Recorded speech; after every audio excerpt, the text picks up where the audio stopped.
ഈ വിഷയവുമായി ബന്ധപ്പെട്ടതല്ല, 4 ചർച്ചകളോടിട്ടല്ല, അതുമായി ബന്ധപ്പെട്ടതല്ല, പഠിക്കാൻ വേണ്ടി ചോദിക്കുകയാണ്. നിസ്കാരത്തിന് ശേഷം കൂട്ടു പ്രാർത്ഥന, അല്ലാഹുമ്മ ജഅൽനാ ഹാദീന മുഹ്തദീന ഗൈറ ളാലീന, ഇതല്ലാത്ത വല്ല ഹദീസും ഈ ഹദീസ് തന്നെ എവിടെയാണ് പറഞ്ഞത് എന്ന് അറിയാൻ വേണ്ടി ചോദിക്കുകയാണ്.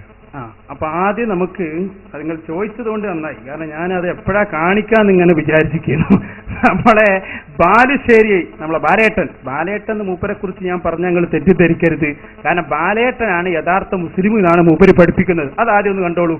യഥാർത്ഥത്തിൽ ദൈവമേ രക്ഷിക്കണേ എന്ന് പറഞ്ഞ ബാലേട്ടനാണ് യഥാർത്ഥ മുസ്ലിം, മൈദീശയെ രക്ഷിക്കണേ എന്ന് പറഞ്ഞു.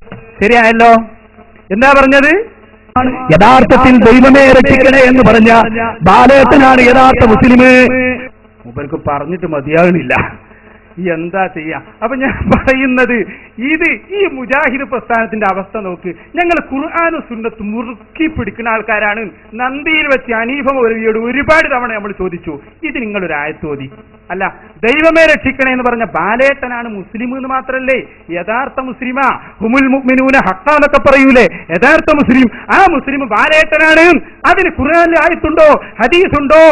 മൂപ്പര് മറുപടി പറഞ്ഞിട്ടില്ല. നിങ്ങളെല്ലാവരോടും ചോദിച്ചോളൂ. ഇയാൾ ശക്തമായി ഇതുവരെ പിൻവലിച്ചിട്ടില്ലത്.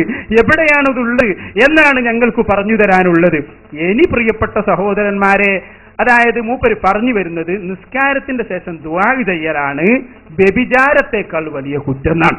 അപ്പൊ ഒരാൾ വ്യഭിചരിക്കാൻ, വേറൊരാൾ നിസ്കരിച്ചു റബ്ബനാ ആതിനാ ഫിദ് ദുനിയാ ഹസന വഫിൽ ആഖിറതി ഹസന എന്ന് പറയാം. എന്നാൽ ഏറ്റവും വലിയ കുറ്റം ഏതാണ്? അത് ഈ ദ്വാരക്കലാണ്. വ്യഭിചരിക്കൽ അത്ര പ്രശ്നമല്ല എന്നാണ്. അത് മൗലവി എന്ന് പറഞ്ഞോട്ടെ. ഒരു തിന്മ ഒരാൾ വ്യഭിചരിക്കുന്നതിനേക്കാൾ, ഒരാൾ മദ്യപിക്കുന്നതിനേക്കാൾ, ഒരാൾ പലിശ കൊടുക്കുന്നതിനേക്കാൾ, ഒരാള് ഈ നിലക്ക് അധർമ്മം പ്രവർത്തിക്കുന്നതിനേക്കാൾ, അളവിലും ദുഃഖത്തിലും കൃത്രിമം പ്രവർത്തിക്കുന്നതിനേക്കാൾ പിശാചിന് ഏറ്റവും ഇഷ്ടം നമസ്കാരത്തിന് ശേഷമുള്ള കൂട്ടുപ്രാർത്ഥനയാകുന്ന ബിദ്അത്ത്, സുബഹിക്ക് ശേഷമുള്ള ഖുനൂത്താകുന്ന ബിദ്അത്ത്. ഒരാൾ വ്യഭിചരിക്കുന്നതിനേക്കാൾ വലിയ തിന്മ. സുബ്ഹാനല്ലാഹ്. എന്തുകൊണ്ട് മനസ്സിലാവുന്നില്ല? നെഞ്ചടിച്ചു പൊളിച്ചു കാര്യമുണ്ടോ? ഇജാതി പോയത്താരെങ്കിലും വിശ്വസിക്കോ? ഏറ്റവും നല്ലത് വ്യഭിചരിക്കാനെന്ന് പറഞ്ഞാൽ ആൾ വ്യഭിചരിക്കുന്നത് കണ്ടാൽ, മറുഭാഗത്തൊരാൾ നമസ്കാരാനന്തര കൂട്ടുപ്രാർത്ഥന കണ്ടാൽ പിശാച് ഏറെ സന്തോഷിക്കുക. വ്യഭിചരിക്കുന്ന പ്രവൃത്തിയല്ല ഈ കൂട്ടുപ്രാർത്ഥന നടത്തുന്ന മുസ്ലിയാരെ കൊണ്ടാണ് എന്ന് പറയുന്നത് സുഫിയാനുൽ സൗരിയാണ്. പാചകള്ളം സുഫിയാൻ സൗരി അങ്ങനെ പറഞ്ഞിട്ടില്ലേ? അത് പറഞ്ഞത് ബാലേട്ടനാണ് എന്ന് നിങ്ങൾ മനസ്സിലാക്കണം. കാരണം ആ ബാലേട്ടൻ യഥാർത്ഥ മുസ്ലിമാണ് എന്നെ പറയണ്ടേ, അത് മൂപ്പരെന്നെ പഠിപ്പിച്ചതാണ്. ഇരിക്കട്ടെ, ഇനി ചോദ്യകർത്താവിന്റെ ചോദ്യത്തിലേക്ക് വരാം. നബി സല്ലല്ലാഹു അലൈഹി വസല്ലം തങ്ങളുടെ പതിവെന്താണ്? ഇയാൾ പറയുന്നത് വ്യഭിചാരത്തെക്കാൾ വലിയ കുറ്റമെന്ന്. കേട്ടോളൂ ഹദീസ്. ഇമാം ഇബ്നു അബീ ശൈബയുടെ ഹദീസാണ് വായിക്കുന്നത്.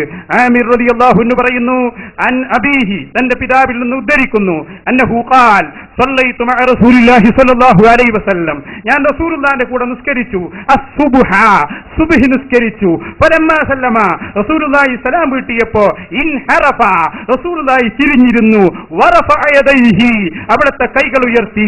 വദഅ, അവിടുന്ന് ദുആ ചെയ്തു. അല്ലാഹുമ്മ ബാരിക് ലനാ ഫീ മദീനത്തിനാ വമുദ്ദിനാ വസ്വാഇനാ എന്ന് തുടങ്ങി ഞങ്ങളെ മദീനയിലും മുദ്ദിലും സ്വാഇലും ഒക്കെ ബറക്കത്ത് ചെയ്യണേ, എനിക്ക് എന്നല്ല ഞങ്ങൾക്കെല്ലാവർക്കും ബറക്കത്ത് ചെയ്യണേ എന്ന് കൂട്ടമായി ദുആ ചെയ്തു.